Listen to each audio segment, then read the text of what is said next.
What is up, all you beautiful people? Welcome back to the channel. Nadeshot talking about FaZe Clan, the hottest topic on the block. He went on a rant. Yes, he's been yapping a lot. We've been yapping a lot. You guys have been leaving a lot of comments about this subject. Nadeshot giving his opinions, and I want to nitpick a few things because he makes to note, of course, some of the creators they did drop, including Blaze, including Kaylee. I think the points he wants to focus on and what he is maybe questioning is the future of FaZe. What is the ultimate vision? Also making sure to state that he hopes FaZe Banks can keep the motivation and keep on this train. Now that he has FaZe Clan back, can he stay motivated and stay in love with it and stay persistent enough where we're going to see where FaZe Clan truly goes?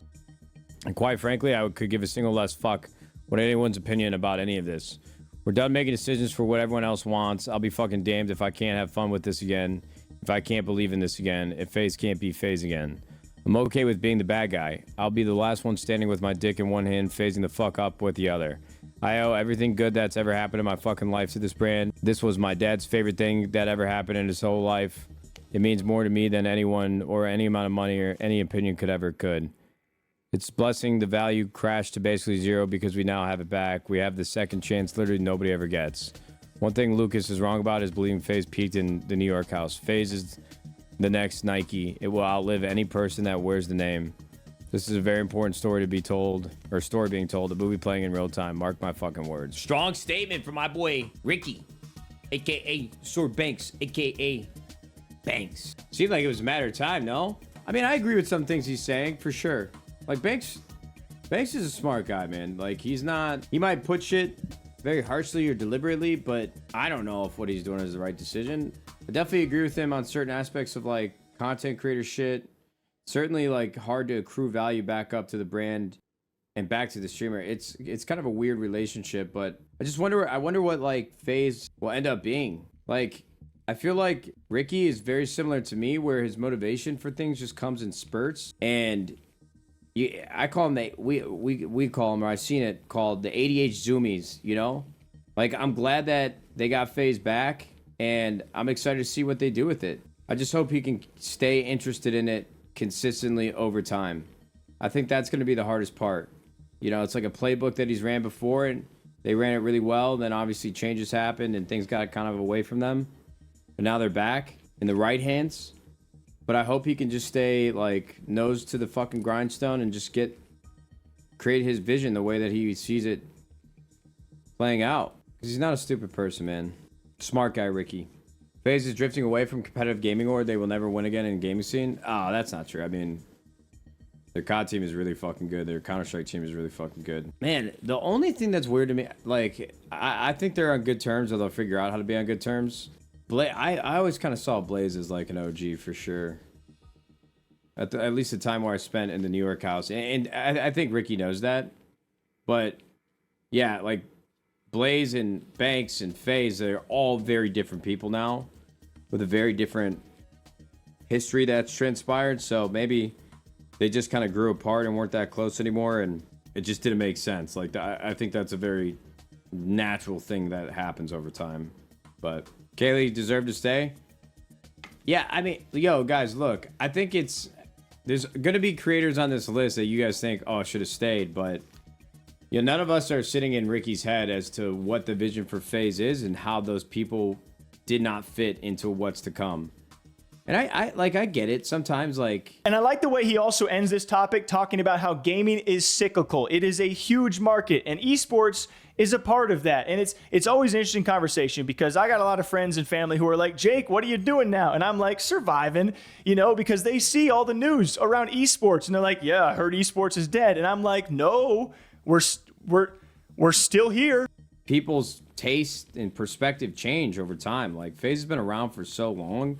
It's inevitable for not something like this to happen. I would say, like, hard to predict something like this, but it's inevitable that like brands like FaZe that have been around for so long, and even 100 Thieves only 7 years, can feel stagnant after a while, just because the last couple of years of gaming were absolutely insane because of COVID, Warzone, Fortnite. Like we had some of the biggest shifts in like cultural behavior, and all eyes were on video games. And now that things have settled out, this new battle royale genre has now been around for a couple years. There just isn't and hasn't been the same energy and attention that we had for those few short years. And it just made everything feel so much bigger than it actually was. And so I think gaming lulls are natural and they're going to happen. Like, the industry's really only been around for like 25, 30 years. And this is just how it's going to be. You know, it's going to be highs when there's a new game that everybody wants to play, like Minecraft and GTA. Like, I think there will always be these games that kind of come in, bring all the momentum back and bring all the excitement back. But who knows? Maybe I'm wrong on that. Like, developing games has been really, really hard and challenging because a lot of these things are just so expensive to build and take so much manpower. And then you have like an indie game studio make like a just unbelievable title, but that only happens in random spurts. I just think that gaming it's easy to feel like it's not as exciting right now in a vacuum, but I think it's kind of like a cycle. It's cyclical. It'll come back, go up, go down, go high, go low. Like anything does, in my opinion. Gaming's too big for it not to be and feel as big and as important as it was a couple years back. It's just a matter of time when that comes. I don't remember what I started talking about, but I kind of just ended up on a fucking rabbit hole down there. But I like Ricky, man. I like a lot of these guys at FaZe. I think it's they deserve to do whatever they want with it, man. And it sucks when you just see somebody like Blaze not a part of it, but you know, I get it at the same time. Shit is hard, man. All these teams and all of our careers kind of blew up over time, and it happened quickly. More people got excited about it. More people jumped in that weren't really from the original OG days. And, you know, a lot of us were pretty damn young as all of a sudden all this money was coming in. And you got all these people that have never been involved in gaming just trying to jump in, ride the wave, figure it out, hopefully make some money from it, but they don't really get the nuances of it. They weren't here from day one. I'm not saying that's like one size fits all. There's certainly people that have come non-endemically into gaming that are very thoughtful and respectful and want to learn and ask questions rather than act as if just because they have a ton of experience in like a traditional business, they know what's best. There's plenty of good people that I've met that work at different companies, that work at 100 Thieves.